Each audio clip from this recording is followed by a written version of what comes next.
আচ্ছা, শহরের কোলাহল থেকে দূরে চারপাশটা যদি সবুজ ঘেরা গাছ, ফ্রেশ অক্সিজেন পাওয়া যায় একটা উইকেন্ডে, মন্দ হয় না বলো? চলো তাহলে আজ এরমই একটা জায়গার খোঁজ দিই।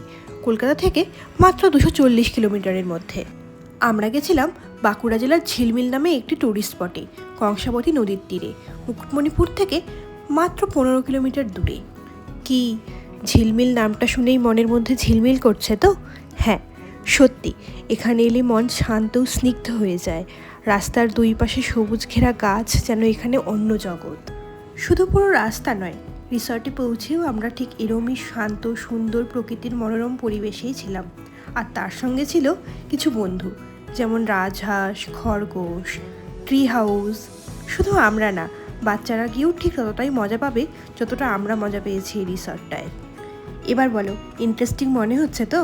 চলো তাহলে কেমন করে যেতে হবে, কোন রিসর্টে ছিলাম, কী কী আছে সবটা জানার জন্য ফুল ভিডিও দেখে নাও।